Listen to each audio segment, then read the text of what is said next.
ভাড়ার টাকাটা? ভাড়া মানে? কিসের ভাড়া? এই যে আমি রিক্সা চালা আপনি নিয়ে আসলাম, ভাড়া দেবেন না? আরে আজব তো, আপনার কি চোখের সমস্যা আছে নাকি? আপনি দেখতে পাচ্ছেন না আমি কি আপনি আমার কাছে ভাড়া চাইতেছেন? দেখতেছি তো আপনি পুলিশ, তো পুলিশ বলে কি ভাড়া দেবেন না? আমি কত কষ্ট করে আপনার নিয়ে আসলাম, তাছাড়া আপনি 2 ঘন্টা যাবত এখানে গেছেন ওখানে গেছেন, তামান রাস্তা ঘুরে বেড়াইছেন, আমার টাকাটা আপনি দেবেন না? না দিয়ে চলে যেতেছেন কে? তোর সাহস তো অতিরিক্ত, তোর স্পর্ধা দেখে আমি অবাক হয়ে যেতেছি। তুই দেখলি যে আমি পুলিশ, আবার বলতেছিস আপনি একজন পুলিশ, তারপর তোর মনের মধ্যে ভয় ডর কিছু নাই, তুই আমাকে বলতেছিস টাকা দিতে, আমি তোকে ভাড়া দেবো?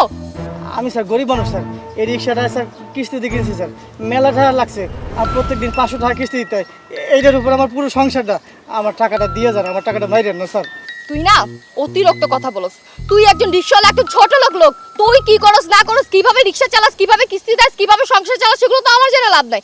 আমি তোর রিক্সা দিয়ে যেখানে ইচ্ছে সেখানে গেছি, আমি আবার তো এই জন্য তোকে ভাড়া দিব? মানে আমি একজন পুলিশ হয়ে তোকে ভাড়া দিব? দেখ, শুধু শুধু তুই আমার সাথে বাড়তি কথা বলতেছিস, আমি তোকে একটা টাকাও দিব না।